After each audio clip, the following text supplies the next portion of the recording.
Good morning, Concord. Noah here with your daily devotion. This morning I want to share with you just a quick word from the book of Luke chapter 10. And it's something I shared with the students just a little bit on Tuesday night in our first ever youth group live, kind of back to normal almost Bible study that we did through Zoom. We were talking about the next section in our series, and we were talking about the idea that there are two main commandments that kind of sum up the 10 Commandments, right?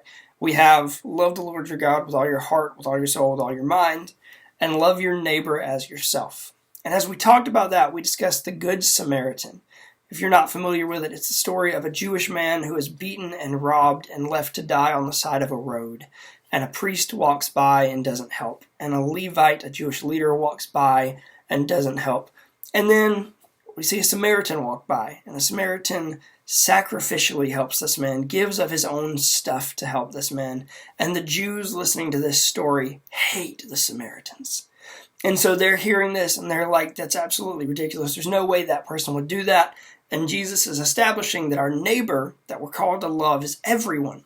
Everyone on this planet is our neighbor, and we are called to love them in a sacrificial way.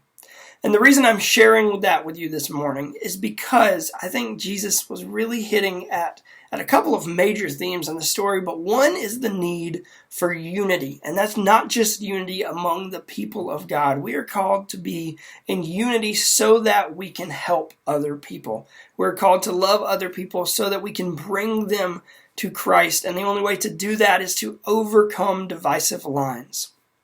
Now, I'm not going to go super deep into any specific issue this morning, mainly because I only have about 2 minutes left. But I want to talk to you just about some of the divisions that you might not even notice we face. We have the obvious divisions that we make our opinions and our judgments of other people on sometimes, things like race, which is a major issue still today, even after decades of dealing with this. We have religion. I'm not saying that you should look into other religions or have other religions. I'm saying that you shouldn't hate someone based on what religion they choose. We still try to bring those people to Christ. We just don't hate them for it. We have divisions that come up based on political lines, where we dislike someone because they choose to be a Democrat or choose to be a Republican. And we have divisions come up over other things too that we might not even realize. Things like how they respond to situations. I know that we have several different views on this virus and what the correct response should be. And we are called to have unity, not in our views on things.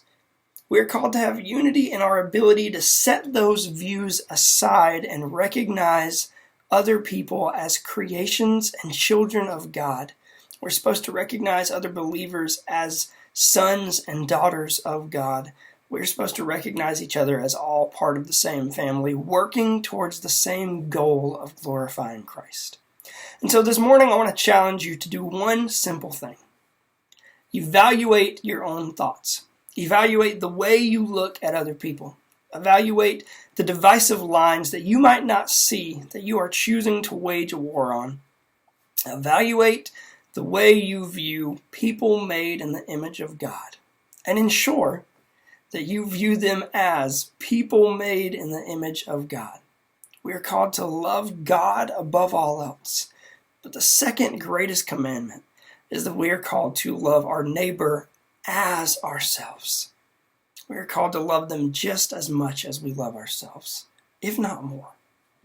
So this morning, that is my simple challenge for you. Evaluate the way you view other people and the things that you base your judgments on, and make sure that you are loving them and trying your best to lead them to the Savior that they need.